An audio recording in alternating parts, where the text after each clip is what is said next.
భారత ఉపరాష్ట్రపతి ఎన్నికలు ప్రతిష్టాత్మకంగా మారాయి. విపక్షాల ఉపరాష్ట్రపతి అభ్యర్థి జస్టిస్ సుదర్శన్ ను కాంగ్రెస్ పార్టీ ఎంపిక చేయడంతో తెలుగు రాష్ట్రాల్లోని పార్టీలకు తలనొప్పిగా మారింది. ఆయన్ను గెలిపించుకోవడం మన బాధ్యత అంటున్నారు తెలంగాణ సీఎం రేవంత్ రెడ్డి. ఆయన్ను గెలిపించాలి అంటూ ఏపీ సీఎం చంద్రబాబు, కేసీఆర్, ఓవైసీ, జగన్, పవన్ కళ్యాణ్ భాజపా నేతలకు రేవంత్ విజ్ఞప్తి చేశారు. వెంకయ్య నాయుడు తర్వాత పోటీ పడుతున్న రెండో తెలుగు వ్యక్తి జస్టిస్ సుదర్శన్. టీడీపీ, జనసేన, బీజేపీలకు తమ అభ్యర్థి కావడంతో ఎన్డీఏ అభ్యర్థికి మద్దతు ఇవ్వడం అనివార్యం కానుంది. కానీ బీఆర్ఎస్, వైసీపీ ఏం చేస్తాయన్నది ఇప్పుడు అందరి మధ్యలో నెలకొన్న ప్రశ్న. దీంతో తెలుగు రాష్ట్రాల పాలిటిక్స్ రసకందాయంలో పడ్డాయి. దీనికి సంబంధించి పూర్తి సమాచారం మా ఢిల్లీ ప్రతినిధి ఆర్కే అందిస్తారు. ఉపరాష్ట్రపతి అభ్యర్థి ఎంపిక విషయంలో ఇండియా కూటమి తీసుకున్న నిర్ణయం ఇటు తెలుగు రాష్ట్రాల్లోని ప్రాంతీయ పార్టీలకు చాలా పెద్ద ఫజిల్గా మారింది. ఏం చేయాలి, ఎలా చేయాలి, ఏం చేయాలి, ఇటు తెలుగు వాడికి సపోర్ట్ చేయాలా లేదంటే కూటమిలో ఉన్నటువంటి పార్టీలు మరి పొత్తు ధర్మాన్ని పాటించాలా అనేది. ఇక్కడ చూసుకున్నట్టుగైతే జస్టిస్ సుదర్శన్ రెడ్డి పేరుని అనూహ్యంగా ఇండియా కూటమి తెర మీదకి తీసుకొచ్చింది. మరి ఏఐసిసి అధ్యక్షుడు మల్లికార్జున ఖర్గే ఆయన పేరును కూడా ప్రకటించడం జరిగింది. మరి జస్టిస్ సుదర్శన్ రెడ్డి తెలుగు వ్యక్తి, తెలంగాణకు చెందిన వ్యక్తి.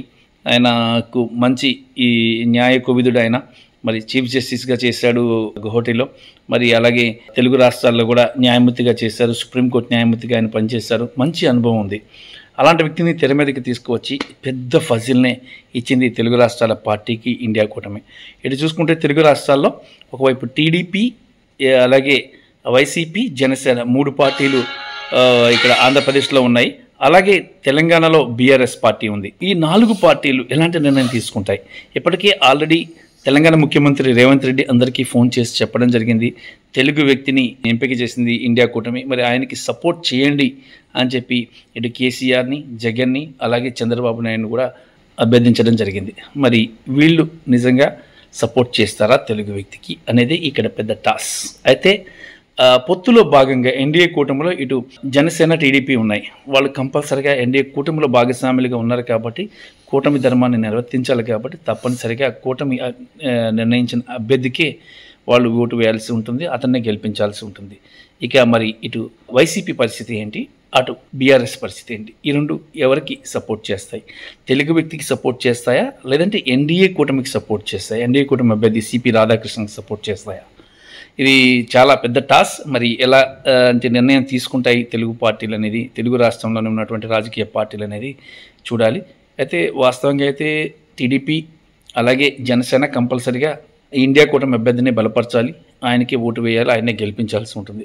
మరి బీఆర్ఎస్, వైసీపీ పరిస్థితి ఏంటి? వైసీపీ ఏం చేయబోతుంది? ఎన్డీఏ కూటమి అభ్యర్థికి వేస్తుందా? ప్రధానమంత్రి నరేంద్ర మోడీ ఇప్పటికే ఆల్రెడీ కీలకమైన నేతలందరితో కూడా మాట్లాడడం జరిగింది. ఈ నేపథ్యంలో ఎన్డీఏ కూటమి అభ్యర్థికి వేస్తారా ఓటు, లేదంటే ఇండియా కూటమి అభ్యర్థికి ఓటు వేస్తారా, వాళ్ళు గెలిపిస్తారా అనేది మనం చూడాలి. ఇది చాలా పెద్ద ఘటంలో పెట్టేశారు. అయితే ఇప్పటిదాకా కానీ చూసుకున్నట్టుగైతే మాత్రం వెంకయ్య నాయుడు తొలి వ్యక్తి, తెలుగు వ్యక్తి ఉపరాష్ట్ర పదవిని అధిరోహించిన వాళ్ళలో. మరి ఈ నేపథ్యంలో ఆయన తర్వాత స్థానం మళ్ళీ తెలుగు వాళ్ళకి దక్కుతుందా అనేది చూడాలి.